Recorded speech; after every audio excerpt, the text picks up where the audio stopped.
பொண்ணு என்ன பண்ணுறாங்க சமைக்கலாம்னு சொல்லிட்டு இண்டக்ஷன் ஸ்டவ் வச்சுட்டு அவங்க பாட்டுன்னு வேலை பார்த்துட்ருக்காங்க. அப்போ என்ன பண்ணுறாங்கன்னா கரெக்டாக இண்டக்ஷன் ஸ்டவ்வில் இதுக்கப்புறம் வந்து அவளால் எந்த வேலையும் பண்ண முடியாது அப்படின்னோடனே என்ன ஆச்சு அப்படின்னா அதில் இருக்கிறது எல்லாமே வந்து ஒயர் பார்ட்ஸில் எல்லாமே வந்து நான் வந்து எடுத்து வச்சிட்டேன். அதனால் அவள் வந்து பண்ணான்னா அவளுக்கு ஏதாவது பிரச்சனை ஆகுமே தவிர எதுவுமே ஆகாது, ஒர்க் ஆகாது. ஒர்க் ஆனாலும் அவளுக்கு வந்து தூக்கி ஷாக் அடிக்கும் அப்படின்ற மாதிரி சொல்லிடுறாங்க. ஐயோ அவளுக்கு எதாவது ஆகிடுச்சு ஆனால் ஆயின் போகுது அப்படின்ற மாதிரி சொல்லிடுறாங்க. அதனால் வந்து உஷாவும் அவங்க கேங்கும் வந்து இந்த மாதிரி பிளான் பண்ணி வச்சிடுறாங்க. இதை தெரியாத பொண்ணு என்ன பண்ணுறாங்கன்னா எல்லாத்தையும் வந்து பண்ணிவிட்டு அதே மாதிரி இண்டக்ஷன் ஸ்டவ்வுக்காக வந்து சுவிட்ச் போடுறாங்க. பார்த்தா ஆன் பண்ணலாம் சொல்லிட்டு கையை வைக்கிறாங்க. ஷாக் அடித்து அப்படியே பொண்ணு போய் விழுந்துடுறாங்க. அதனால் பொண்ணுக்கு வந்து பலத்த காயம் ஏற்படுது. பொண்ணு அப்படியே மயக்கத்திலே இருக்காங்க. எல்லாருமே ஓடி வராங்க. ஓடி வந்தோடனே சக்தி வந்து பொண்ணுக்கிட்ட எவ்வளோ வந்து எழுப்பி பார்க்குறாரு. ஆனால் பொண்ணு எழுந்துக்கிற மாதிரி இல்லை. அதுக்கப்புறம் பொண்ணு வந்து ஹாஸ்பிட்டலுக்கு கூட்டின்னு போகிறாரு. இந்த மாதிரி அதிர்ச்சியில் அவங்களுக்கு வந்து ரொம்ப வந்து பிரச்சனையாக இருக்குது, தூக்கி அடிச்சிட்ருக்கு கரண்ட்டு அப்படின்னு சொல்லிட்டு பொண்ணுக்கு வந்து ட்ரீட்மெண்ட் கொடுக்குறாங்க. அதுக்கப்புறம் பொண்ணையும் வந்து காப்பாற்றிடுறாங்க. சக்தி வந்து ஒரு முடிவு எடுக்கிறாரு.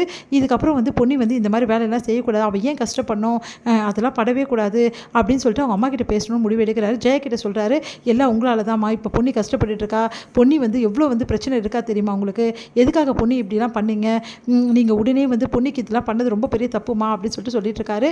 உடனே வந்து ஜெயா வந்து அவள் பண்ண தப்புக்கு தான் நான் தண்டனை கொடுத்தேன், அவளுக்கு இப்படி ஆகும் நான் நினச்சி பார்த்தேனா, நான் ஒன்றும் அப்படிப்பட்டவடா அப்படின்னு சொல்லிட்டு கேட்குறாங்க.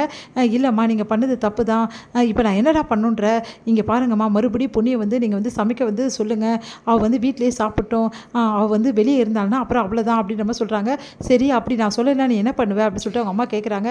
நான் வந்து பொண்ணு கூடவே போயிடுவேன், நானும் பொண்ணையும் தண்ணி கொடுத்துட்டு போயிடுறோம் அப்படின்னு சொல்லிட்டு சொன்னோன்னே எல்லாருமே அதிர்ச்சி அடைகிறாங்க. உடனே வந்து என்ன தப்பி சொல்கிறீங்க, தண்ணி கொடுத்துட்டு போகிறீங்களா அப்படின்னு சொல்லிட்டு உஷா வராங்க. எல்லாருமே ஆமாம், இதுக்கப்புறம் இந்த வீட்டில் வந்து பொண்ணுக்கு பாதுகாப்பு கிடையாது, நானும் பார்த்துட்ருக்கேன், பொண்ணுக்கு ஏதாவது பிரச்சனை வந்துகிட்டே இருக்குது, கண்டிப்பாக வந்து பொண்ணுக்கு யாரோ வந்து இந்த வீட்டில் வந்து கெடுதல் பண்ணிக்கிட்டே இருக்காங்க, அது யாருன்னு ஏன்ப்பா சொல்கிற, எல்லாம் இவங்க 3 பேர் தான் கெடுதல் பண்ணுறாங்க அப்படின்னு சொல்லிட்டு கரெக்டாக அங்கே வந்து சொல்கிறாரு நம்ம சக்தியோட அப்பா. அதை பார்த்துட்டு நாங்கள் எதுவுமே பண்ணலையே அப்படின்னு சொல்லிட்டு உஷாவோட கேங் சொல்கிறாங்க. இல்லை எனக்கு நல்லா தெரிஞ்சு போச்சு, பொண்ணுக்கு இந்த அளவு வந்து பிரச்சனை வருதுன்னா ஒவ்வொரு பிரச்சனையும் அதுக்கு காரணம் அது நீங்கள் 3 பேர் தான் அப்படின்னு சொல்கிறாரு. நாங்கள் எதுவுமே பண்ணல, தேவையில்லாமல் எங்கள் மேலே பழியை போடாதீங்க அப்படின்னு சொல்லிட்டு அவங்க சொல்கிறாங்க. இங்கே பாருங்கள் தேவையில்லாதெல்லாம் எதுக்கு பேசிகிட்டு இருக்கீங்க, நீ என்ன முடிவாக சொல்கிற சக்தி அப்படின்னு சொல்லிட்டு அவங்க அம்மா கேட்குறாங்க. இங்கே பாருங்கம்மா, இது வரைக்கும் வந்து நான் வந்து எதுவும் பேசாமல் தான் இருந்தேன் உங்களை மீறி, ஆனால் இப்போ சொல்கிறேன், பொண்ணியை பார்த்து அந்த நிலைமையில் நான் சொல்கிறேன், இதுக்கப்புறம் பொண்ணியும் நானும் இந்த வீட்டில் இருக்க மாட்டோம், நாங்கள் தள்ளி கொடுத்துட்டு போகிறோம், நாங்கள் இந்த வீட்டில் இல்லை அப்படின்னு சொல்லிட்டு சொல்கிறாரு. அதை கேட்டு எல்லாரும் என்ன சக்தி இந்த முடிவு எடுக்கிறியா, அம்மா விட்டு நீ போவியா அப்படின்னு சொல்லிட்டு எல்லாம் சொல்கிறாங்க.